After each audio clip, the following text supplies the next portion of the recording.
Hello guys, we just got to Swan Lake and we are here with the communication officer. All right, my name is Amenyo. What's your name, sir? I'm Daniel. All right, nice to meet you.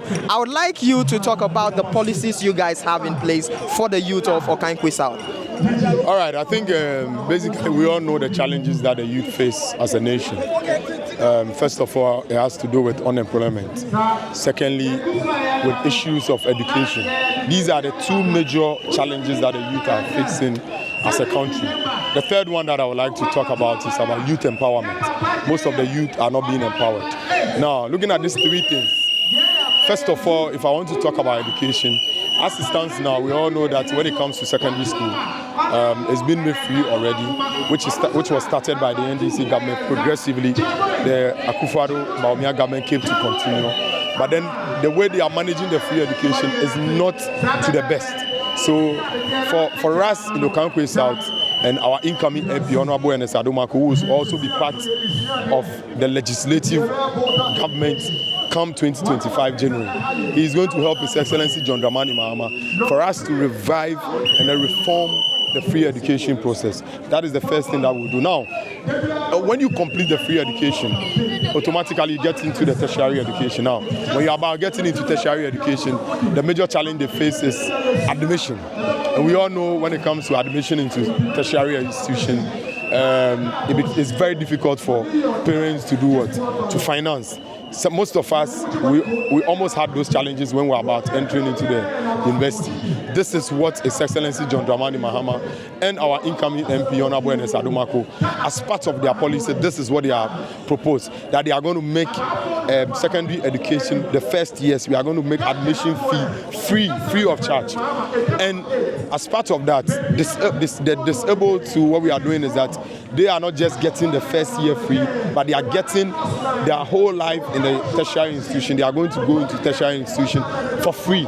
This is one of the policies that we are proposing. Now, when you empower somebody into education and then the person completes school, the next thing for the person to do is for the person to have a job to do. We are all faced with job challenges, opportunities. Now, that is where I come to the 24-hour economy.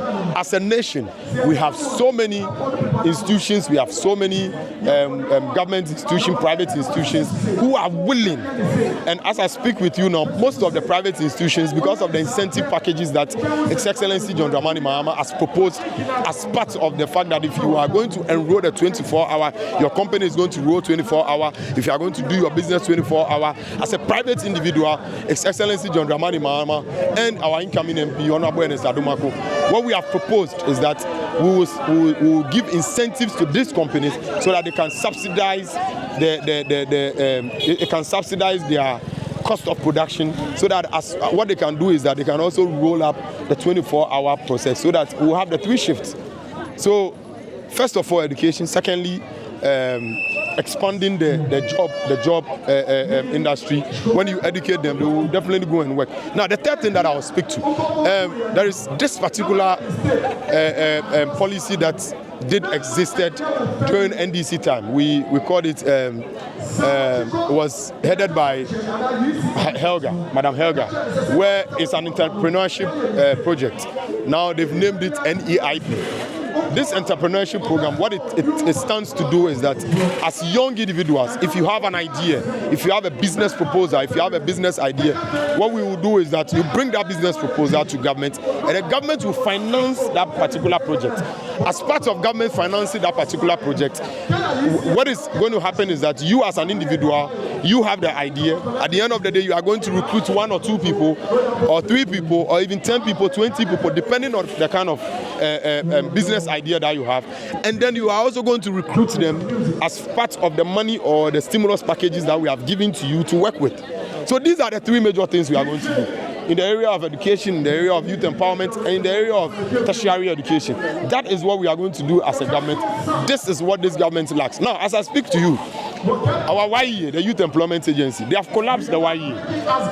As it stands now, YEA is a collapsed institution. Why am I saying this?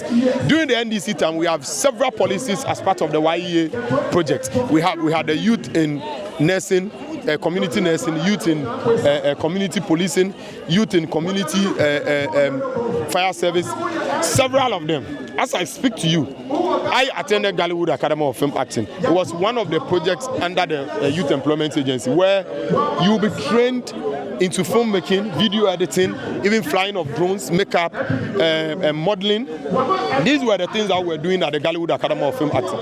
As I speak to you, the school, that is the Gollywood Academy of Film Acting, that particular school has turned into a white elephant. The school is growing weeds. Because they lack ideas, they cannot continue with this particular project. This is a project that we did. There are people who work at TV3, there are people who work at TV Africa, Metro TV, Max TV, several of the radio and the TV stations who attended Gollywood Academy of Film Acting. But these governments have not been able to continue this particular project. All right, this is something that will help the youth. Okay, let me come in here. Let's talk about the reasons why most of the projects that has been started with a particular party, when the other comes in power, they abandon it and not attend to it. And this has really retarded our development as a nation. What have you got to say about that? So I think there are challenges when we can't use this forum to explain the nitty-gritties of some of these things.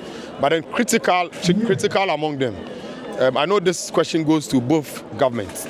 So critical among them is sometimes the contractor that will be on site working already, they'll be giving him mobilization already. So when a new government comes, sometimes even finding the contractors that have been contracted with government money to do the project, they vanish into thin air.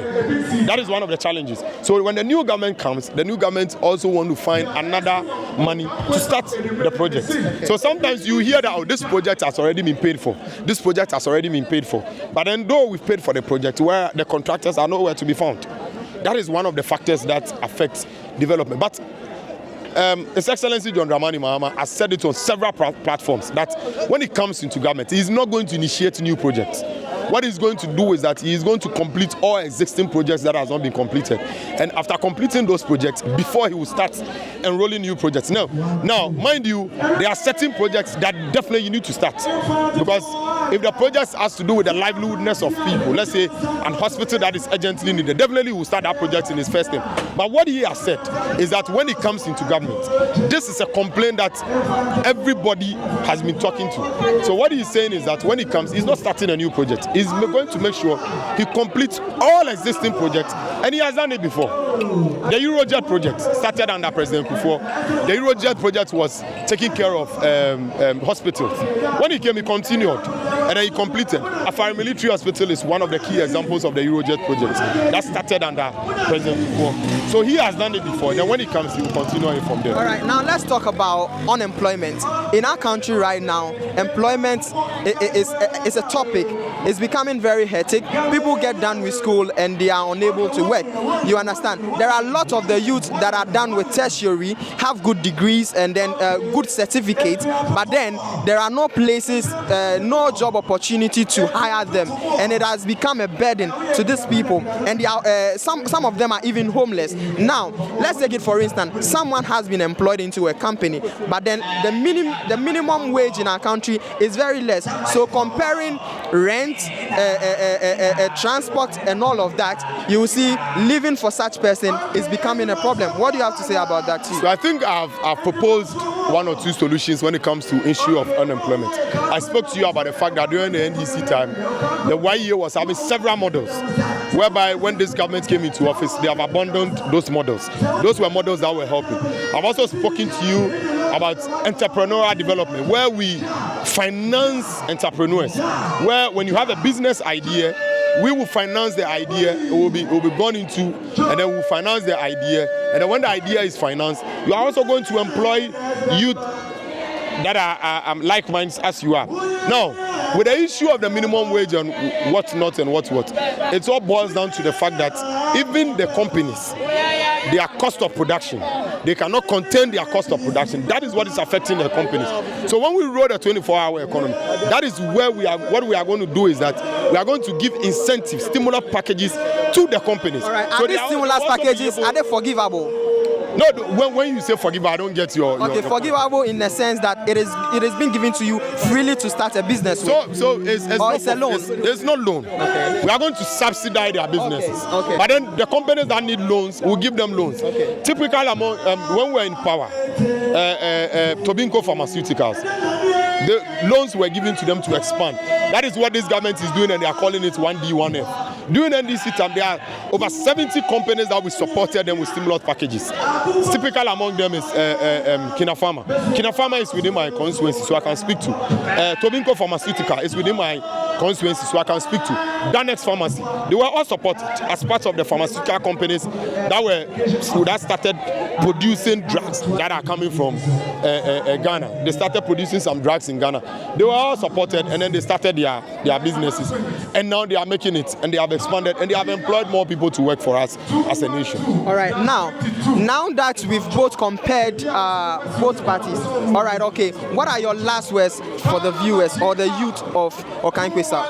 If you are listening to me and you are in Okaikwei South, this one is going directly to you. 28 years that we voted for one particular political party in this country. We have voted for the MPP in Parliament for 28 solid years in Okaikwei South. Just look at the state of our roads in Okaikwei South. Let's look at the state of unemployment in Okaikwei South. What they do is that they are playing with our brains. They come after 4 years and they come and share monies. This time around, when they bring money, take the monies, spend them, and vote against them. We want development in Okaikwei South. The deplorable state of Okaikwei South, we are saying enough is enough. The youth of Okaikwei South must arise. The elders in Okaikwei South must arise. This time around, let nobody deceive you that this is their stronghold. They are going to lose massively, and we are going to take them and their president, Baulaya, we are sending them to the bush because they are elephants. And we are winning convincingly. Let nobody lie to you. We are winning this seat. Thank you very much. All right, thank you so much. It was nice talking to you.